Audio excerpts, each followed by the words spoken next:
भारतीय अंतरिक्ष अनुसंधान संगठन ने 14 जुलाई को अपने चंद्रयान-3 मिशन को लॉन्च किया।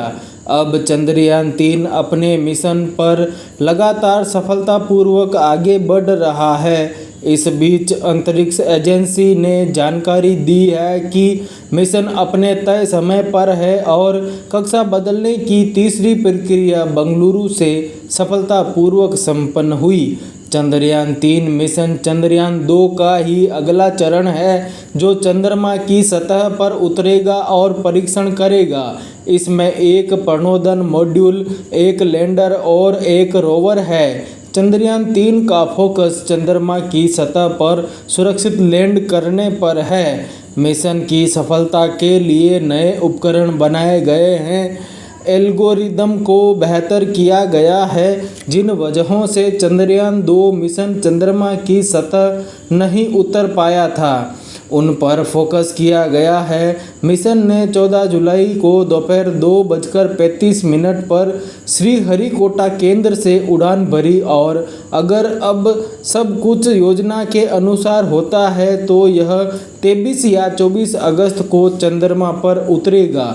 मिशन को चंद्रमा के उस हिस्से तक भेजा जा रहा है जिसे डार्क साइड ऑफ मून कहते हैं। ऐसा इसलिए क्योंकि यह हिस्सा पृथ्वी के सामने नहीं आता। फिलहाल मिशन चंद्रमा की अपनी यात्रा पर है, जो बेहद खास है। इससे पहले चंद्रयान-3 को इसरो के बाहुबली रॉकेट LVM-3 से भेजा गया। दरअसल पृथ्वी के गुरुत्वाकर्षण से बाहर निकलने के लिए बूस्टर या कहें शक्तिशाली रॉकेट यान के साथ उड़ते हैं। अगर आप सीधे चांद पर जाना चाहते हैं तो आपको बड़े और शक्तिशाली रॉकेट की ज़रूरत होगी। इसमें ईंधन की भी अधिक आवश्यकता होती है, जिसका सीधा असर प्रोजेक्ट के बजट पर पड़ता है। यानी अगर हम चंद्रमा की दूरी सीधे पृथ्वी से तय करेंगे तो हमें ज़्यादा खर्च करना पड़ेगा। नासा भी ऐसा ही करता है, लेकिन इसरो का चंद्र मिशन सस्ता है क्योंकि वह चंद्रयान को सीधे चंद्रमा पर नहीं भेज रहा है। एक निश्चित दूरी के बाद चंद्रयान को आगे की यात्रा अकेले ही पूरी करनी होती है। चीन हो या रूस, सभी मिशन 2 से 4 दिन में पहुंच गए। सभी ने जंबो रॉकेट का इस्तेमाल किया। चीन और अमेरिका 1000 करोड़ से ज़्यादा खर्च करते हैं, लेकिन इसरो का रॉकेट 500 से 600 करोड़ में लॉन्च होता है। दरअसल इसरो के पास ऐसा कोई शक्तिशाली रॉकेट नहीं है जो यान को सीधे चंद्रमा की कक्षा में ले जा सके।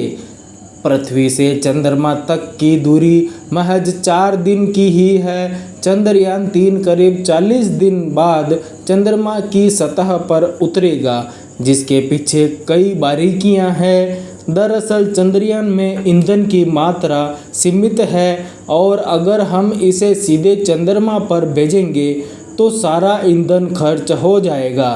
इसके बजाय इसे पृथ्वी के चारों ओर घूमने के लिए छोड़ा जाता है। इस दौरान ईंधन का इस्तेमाल बहुत कम होता है।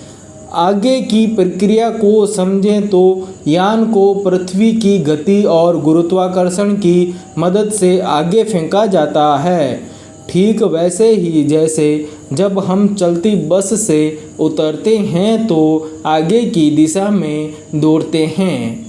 पृथ्वी जिस गति से अपनी दूरी पर घूमती है, उसका लाभ चंद्रयान-3 को मिल रहा है। धीरे धीरे मिशन अपनी कक्षा बदल रहा है। इस तरह से देखें तो 5 कक्षाएं बदलने में वक्त लगेगा। सोमवार को चंद्रयान-3 ने सफलतापूर्वक पृथ्वी की दूसरी कक्षा में प्रवेश कर लिया था। इसके बाद इसरो ने सोमवार को ही एक बार फिर कक्षा बदलने की सफलतापूर्वक पूरा कर चंद्रयान-3 को पृथ्वी की अगली और बड़ी कक्षा में भेज दिया।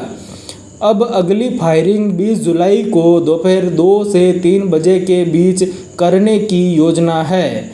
यान ने योजना के अनुसार 51,400 किलोमीटर गुणा 228 किलोमीटर की कक्षा प्राप्त कर ली है।